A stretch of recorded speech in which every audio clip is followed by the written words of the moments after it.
ngasi video se akhoi gi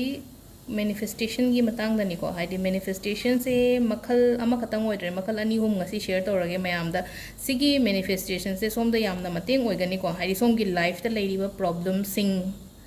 loina adum related oirakani ko si mayam se haidi related oigani haidi keno haidi koi kai hai matam da haidi financial issues kum balaiba health issues leiba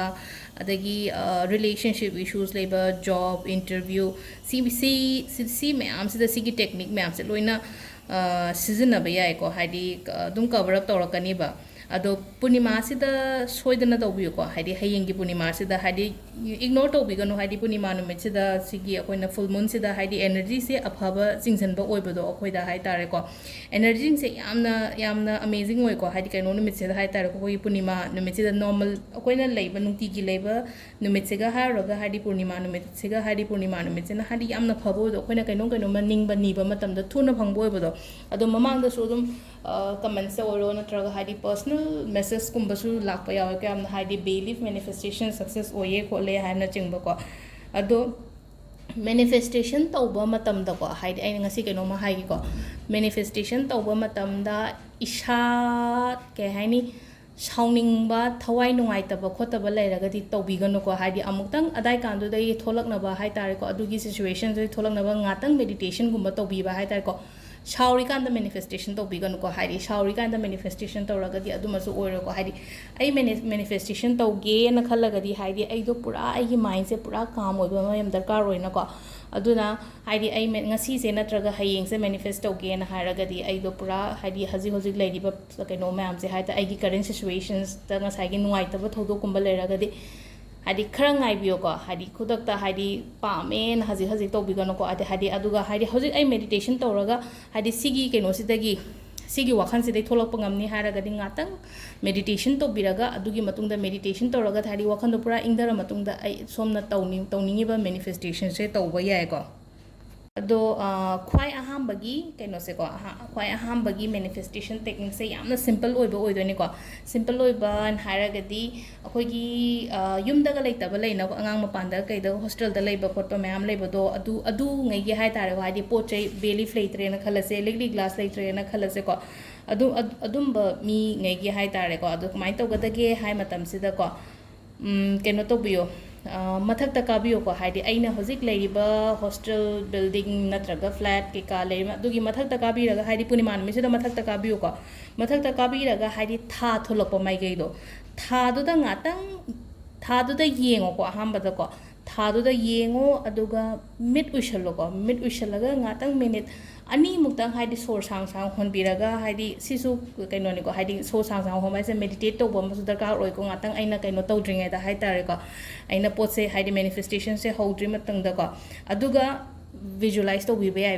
bi ban haraga di ko haidi samna harba da exam result hain har se ko ado exam result se hojik haidi ai angang exam tharingai da adum bodone example pire ko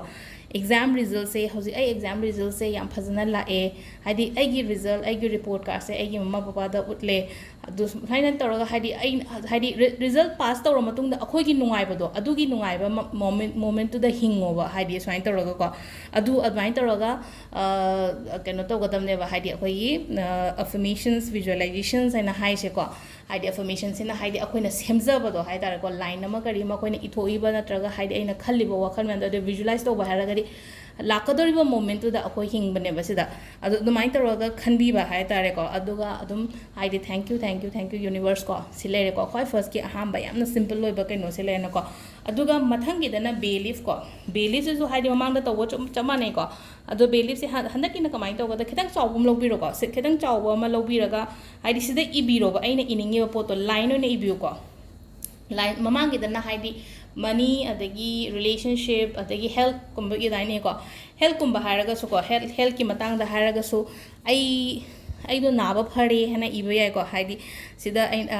line ibe yai ko haidi ai do naba phare natraga ai do job fange ai do job fange na line taraga ibe ko haidi metron da ibe ya bra kan hang podo dum yai ko ke do ba yaru to no metron da iba ai na gyan ta zara lore no poto ko ai do naba phare adu natraga haidi ai gi job fange adumaina hai tare ko haidi poto engonda lae hana dain toroga hai tare ko ꯑꯗꯨꯗꯣ ꯁꯤꯁꯦ ꯍꯥꯟꯅ ꯏꯊꯣꯛꯑꯅꯤꯀꯣ ꯑꯗꯨꯒ ꯑꯩꯒꯤ ꯃꯤꯡꯒ date of ꯕꯔꯊꯀꯁꯨ ꯏꯕꯤꯌꯨꯀꯣ ꯁꯤ ꯀꯥꯟꯁꯤꯗ ꯍꯥꯏꯗꯤ ꯃꯤꯡꯁꯨ ꯏꯌꯣ date of ꯕꯔꯊꯁꯨ ꯏꯌꯣꯀꯣ ꯑꯗꯨꯒ ꯈꯨꯠꯁꯦ ꯉꯥꯛꯇꯪ ꯁꯨꯃꯥꯏꯅ ꯔꯕ ꯇꯧꯔꯦꯅꯀꯣ ꯍꯥꯏꯗꯤ ꯔꯕ ꯇꯧꯔꯒ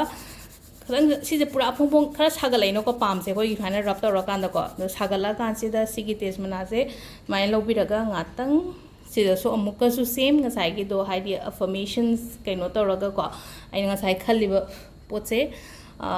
ꯍꯧꯖꯤꯛ ꯍꯥꯏꯈꯤꯕꯗꯣ ꯍꯥꯏꯗꯤ ꯑꯩ ꯅꯥꯕ ꯐꯔꯦ ꯍꯥꯏꯗꯤ ꯑꯗꯨꯝ ꯑꯩ ꯅꯥꯕ ꯐꯔꯦ ꯑꯩ ꯅꯥꯕ ꯐꯔꯦ ꯅꯥꯕ ꯐꯔꯦꯀꯣ ꯑꯗꯨꯗ ꯊꯦꯡꯛ ꯌꯨ ꯌꯨꯅꯤꯚꯔꯁ ꯍꯥꯏꯔꯁꯤ ꯂꯩꯔꯦꯀꯣ ꯑꯗꯨꯒ ꯁꯤꯁꯦ ꯑꯩꯈꯣꯏꯅ ꯀꯩꯅꯣ ꯇꯧꯔꯒ ꯍꯥꯏꯇꯥꯔꯦꯀꯣ ꯁꯤꯁꯦ ꯃꯩ ꯊꯥꯗꯣꯛꯄꯤꯔꯅꯤꯀꯣ ꯁꯤ ꯃꯩ ꯊꯥꯗꯣꯛꯑꯒ ꯃꯥꯒꯤ ꯑꯦꯁꯦꯁꯇꯣ ꯑꯩꯈꯣꯏꯅ ꯃꯊꯛꯇ ꯀꯩꯗ ꯄꯨꯈꯠꯂꯛꯑꯒ ꯅꯠꯇ꯭ꯔꯒ ꯍꯥꯏꯗꯤ ꯑꯩꯈꯣꯏꯒꯤ ꯃꯥꯡꯒꯣꯟ ꯁꯨꯃꯥꯡꯒꯨꯝꯕꯗ ꯊꯣꯛꯑꯒ ꯍꯥꯏꯗꯤ ꯀꯥꯝꯊꯣꯛꯄꯤꯈꯣꯕ ꯁꯤꯁꯦ ꯍꯥꯏꯗꯤ ꯄꯣꯠꯁꯦ ꯀꯩꯅꯣ ꯇꯧꯔꯒ ꯉꯁꯥꯏꯒꯤ ꯃꯥꯒꯤ ꯑꯦꯁꯦꯁ ꯍꯥꯏꯇꯥꯔꯒꯗꯤ ꯑꯩꯈꯣꯏꯒꯤ ꯆꯥꯛꯈꯤꯕꯒꯤ ꯃꯥꯒꯤ ꯑꯃꯨꯕ ꯀꯩꯅꯣ ꯂꯩꯍꯧꯕ ꯃꯌꯥꯝꯗꯣ ꯇꯦꯖꯄꯇꯥꯒꯤꯀꯣ ꯑꯗꯣ ꯁꯤꯗ ꯂꯩꯔꯦ ꯍꯥꯏꯗꯤ ꯁꯦꯀꯦꯟꯒꯤ ꯀꯩꯅꯣꯁꯤꯅ ꯁꯤꯗ ꯂꯩꯔꯦꯀꯣ ꯑꯗꯨꯒ ꯂꯥꯁꯀꯤꯁꯤꯅ ꯀꯔꯤꯅꯣ ꯍꯥꯏꯗꯤ ꯃꯨꯟ ꯋꯥꯇꯔ ꯃꯦꯅꯤꯐꯦꯁꯇꯦꯁꯟ ꯍꯥꯏꯔꯛꯑꯅꯤꯀꯣ ꯁꯤꯗ ꯃꯨꯟ ꯋꯥꯇꯔ ꯃꯦꯅꯤꯐꯦꯁꯇꯦꯁꯟꯅ ꯀꯃꯥꯏꯅ ꯇꯧꯋꯤ ꯏꯁꯤꯡ ꯒ꯭ꯂꯥꯁ ꯑꯃ ꯂꯧꯕꯤꯔꯁꯤꯀꯣ ꯁꯨꯃꯥꯏꯅꯀꯣ ꯏꯁꯤꯡ ꯒ꯭ꯂꯥꯁ ꯑꯃ ꯂꯧꯕꯤꯔꯅꯤ ꯏꯁꯤꯡ ꯒ꯭ꯂꯥꯁꯁꯦ ꯂꯧꯔ ꯃꯇꯨꯡꯗ ꯍꯥꯏꯗꯤ ꯁꯤꯗꯁꯨ ꯑꯃꯨꯛ ꯍꯥꯏꯗꯤ ꯑꯩꯅ ꯄꯥꯝꯃꯤꯕ ꯄꯣꯠꯇꯣ ꯑꯐꯔꯃꯦꯁꯟꯁ ꯍꯥꯏꯇꯥꯔꯦꯀꯣ ꯁꯤꯗꯅ ꯈꯤꯇꯪ ꯁꯣꯟꯕ ꯑꯃ ꯗꯔꯀꯥꯔ ꯑꯣꯏꯀꯣ ꯍꯥꯏꯗꯤ ꯁꯤꯗ ꯁꯣꯟꯕꯁꯦ 19 ꯁꯣꯜꯂꯣꯅ ꯍꯥꯏꯔꯛꯑꯅꯤꯀꯣ ꯑꯩꯅ ꯁꯤꯗꯀꯣ ꯁꯤꯗꯁꯨ ꯆꯞ ꯃꯥꯟꯅꯅ ꯍꯥꯏꯗꯤ ꯈꯨꯠꯁꯦ ꯔꯕ ꯇꯧꯔꯒ ꯍꯥꯏꯗꯤ ꯈꯨꯄꯥꯛꯁꯦ ꯁꯥꯍꯜꯂ ꯃꯇꯨꯡꯗ ꯍꯥꯏꯗꯤ ꯁꯨꯃꯥꯏꯅ ꯇꯧꯔꯒ ꯁꯨꯃꯥꯏꯅ ꯍꯥꯏꯗꯤ ꯄꯣꯠꯁꯦ ꯒ꯭ꯂꯥꯁꯁꯦ ꯄꯥꯏꯕꯤꯔꯒ ꯍꯥꯏꯗꯤ ꯑꯩꯅ ꯄꯥꯝꯃꯤꯕ ꯑꯩꯅ ꯅꯤꯡꯉꯤꯕ ꯄꯣꯠꯇꯣ ꯍꯥꯏꯇꯥꯔꯦꯀꯣ ꯉꯁꯥꯏꯒꯤ ꯍꯣꯏ ꯉꯁꯥꯏ ꯑꯦꯛꯖꯥꯝꯒꯤ ꯑꯃ ꯂꯩꯈ꯭ꯔꯦ ꯑꯩꯅ ꯑꯦꯛꯖꯥꯝꯄꯜ ꯃꯆꯥ ꯃꯆꯥ ꯄꯤꯕꯗ ꯑꯗꯨꯒ ꯀꯩꯅꯣꯒꯤꯁꯨ ꯂꯩꯈ꯭ꯔꯦ ꯍꯦꯜꯊꯀꯤꯁꯨ ꯂꯩꯀꯣ ꯍꯣꯏ ꯄꯩꯁꯥ ꯃꯇꯥꯡꯗ ꯍꯥꯏꯔꯁꯤꯀꯣ ꯍꯥꯏꯗꯤ ꯑꯩꯉꯣꯟꯗ ꯍꯥꯏꯗꯤ ꯑꯩꯅ ꯂꯥꯛꯀꯗꯧꯔꯤꯕ ꯄꯩꯁꯥ ꯍꯥꯏꯇꯥꯔꯦꯀꯣ ꯑꯩꯉꯣꯟꯗ ꯂꯥꯛꯀꯗꯧꯔꯤꯕ ꯄꯩꯁꯥꯗꯣ ꯍꯥꯏꯗꯤ ꯑꯩꯗꯣ ꯐꯪꯉꯦ ꯍꯥꯏꯅ ꯑꯗꯨꯃꯥꯏꯅ ꯇꯧꯔꯒ ꯑꯗꯨꯃ ꯑꯐꯔꯃꯦꯁꯟ ꯇꯧꯕꯤꯕ ꯌꯥꯏꯀꯣ ꯍꯥꯏꯗꯤ ꯑꯥꯏ ꯑꯦꯝ ꯃꯅꯤ ꯃꯦꯒꯅꯦꯠ ꯍꯥꯏꯅ ꯍꯥꯏꯕꯗꯣ ꯃꯃꯥꯡꯗꯀꯣ ꯑꯗꯨꯒ ꯏꯁꯤꯡꯁꯤꯗ ꯑꯩꯈꯣꯏꯅ ꯁꯣꯟꯕ ꯂꯣꯏꯔꯀꯥꯟꯗꯀꯣ ꯍꯥꯏꯗꯤ ꯁꯣꯟꯕ ꯂꯣꯏꯕ ꯍꯥꯏꯇꯥꯔꯗꯤ ꯉꯁꯥꯏ 19 ꯑꯩꯅ ꯁꯣꯟꯕꯤꯌꯨꯅ ꯍꯥꯏꯕꯗꯣ ꯑꯗꯨ ꯂꯣꯏꯔꯀꯥꯟꯗ ꯀꯃꯥꯏꯅ ꯇꯧꯒꯗꯒꯦ ꯍꯥꯏ ꯀꯥꯟꯁꯤꯗ ꯁꯤꯒꯤ ꯏꯁꯤꯡꯁꯦ ꯃꯄꯥꯟꯗ ꯊꯝꯕꯤꯔꯣꯀꯣ ꯃꯄꯥꯟꯗ ꯊꯝꯕꯤꯔꯒ ꯀꯩꯅꯣ ꯌꯥꯔꯒꯗꯤ ꯂꯤꯛꯂꯤ ꯒ꯭ꯂꯥꯁ ꯇꯧꯕꯤꯌꯣꯀꯣ ꯍꯥꯏꯗꯤ ꯃꯄꯥꯟꯗ ꯊꯝꯕ ꯍꯥꯏꯁꯦ ꯊꯥꯗꯨꯒꯤ ꯃꯉꯥꯟꯗꯣ ꯏꯁꯤꯡꯁꯤꯗ ꯐꯨꯍꯟꯗꯣꯏꯅꯦꯕꯀꯣ ꯏꯁꯤꯡꯁꯤꯗ ꯐꯨꯍꯜꯂꯒ ꯏꯁꯤꯡꯁꯦ ꯍꯥꯏꯗꯤ ꯐꯨꯜꯂꯤ ꯆꯥꯔꯖ ꯇꯧꯔꯒ ꯀꯩꯅꯣ ꯅꯨꯃꯤꯠ ꯊꯣꯛꯇ꯭ꯔꯤꯉꯩꯗ ꯂꯧꯁꯟꯕꯤꯌꯨꯀꯣ ꯑꯗꯣ ꯅꯨꯡꯗꯥꯡ ꯑꯣꯏꯇꯥꯔꯒꯁꯨ ꯄꯨꯡ 3-4 ꯊꯝꯃꯒ ꯑꯗꯨꯒꯤ ꯃꯇꯨꯡꯗ ꯂꯧꯁꯜꯂꯁꯨ ꯀꯩꯁꯨ ꯀꯥꯏꯗꯦꯀꯣ ꯑꯗꯣ ꯍꯥꯏꯗꯤ ꯏꯁꯤꯡ ꯕꯣꯇꯜ ꯑꯣꯏꯔꯁꯨ ꯌꯥꯏꯀꯣ ꯍꯥꯏꯗꯤ ꯕꯣꯇꯜ ꯀꯩꯅꯣ ꯇꯧꯔꯒꯅ ꯊꯝꯐꯝ ꯈꯣꯠꯐꯝꯗꯣ ꯅꯨꯡꯉꯥꯏꯇ꯭ꯔꯒꯅ ꯑꯗꯨꯒ ꯌꯥꯔꯒꯗꯤ ꯂꯤꯛꯂꯤ ꯒ꯭ꯂꯥꯁꯁꯤꯅ ꯈ꯭ꯋꯥꯏꯗꯒꯤ ꯈ꯭ꯔꯤꯁꯇꯜꯁꯦ ꯐꯩꯌꯦꯕ ꯌꯥꯝꯅ ꯑꯗꯣ ꯂꯤꯛꯂꯤ ꯒ꯭ꯂꯥꯁ ꯉꯁꯥꯏꯒꯤ ꯀꯩꯅꯣꯗꯨꯁꯨ ꯐꯥꯎꯔꯒ ꯆꯠꯂꯅꯤꯅ ꯉꯁꯥꯏꯒꯤ ꯊꯥꯒꯤ ꯃꯉꯥꯟꯗꯨꯁꯨ ꯑꯗꯣ ꯁꯤꯁꯦ ꯃꯄꯥꯟꯗ ꯊꯥꯡꯗꯣꯛꯄꯤꯔꯣ ꯑꯗꯨꯒ ꯁꯤꯁꯦ ꯃꯈꯨꯝ ꯐꯖꯅ ꯀꯨꯞꯁꯟꯕꯤꯔꯣꯀꯣ ꯃꯈꯨꯝ ꯀꯨꯞꯁꯜꯂꯒ ꯉꯥꯏꯍꯥꯛ ꯄꯨꯡ 2 ꯑꯃ 3 ꯑꯃ ꯍꯥꯏꯇꯥꯔꯦꯀꯣ ꯍꯥꯏꯗꯤ ꯄꯨꯡ 3-4 ꯊꯝꯕꯤꯔꯣ ꯑꯗꯨꯒꯤ ꯃꯇꯨꯡꯗ ꯁꯤꯒꯤ ꯏꯁꯤꯡꯁꯦ ꯄꯨꯁꯜꯂꯛꯑꯒ ꯍꯥꯏꯗꯤ ꯏꯁꯥꯅ ꯑꯩ ꯊꯛꯄꯤꯌꯣꯀꯣ ꯁꯤꯒꯤ ꯏꯁꯤꯡꯁꯦ ꯑꯗꯣ ꯁꯤꯗ ꯂꯩꯔꯦꯀꯣ ꯍꯥꯏꯗꯤ ꯑꯩꯈꯣꯏꯒꯤ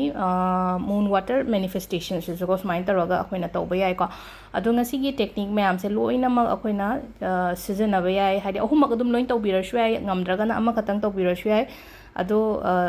ꯁꯤꯗ ꯂꯩꯔꯦꯀꯣ ꯍꯥꯏꯗꯤ ꯄꯨꯔꯅꯤꯃꯥ ꯅꯨꯃꯤꯠꯀꯤ ꯃꯦꯅꯤꯐꯦꯁꯇꯦꯁꯟꯁꯦ ꯃꯃꯥꯡꯒꯤꯗꯁꯨ ꯍꯥꯞꯈꯤꯕꯗꯣ ꯑꯗꯨꯝ ꯌꯦꯡꯒꯦꯁꯨ ꯌꯦꯡꯕꯤꯌꯨꯀꯣ ꯍꯥꯏꯗꯤ ꯄꯨꯔꯅꯤꯃꯥꯗ ꯀꯩꯀꯩ ꯇꯧꯕ ꯌꯥꯒꯗꯒꯦꯅ ꯍꯥꯏꯕꯗꯣꯀꯣ ꯑꯗꯨꯒ ꯑꯃꯅ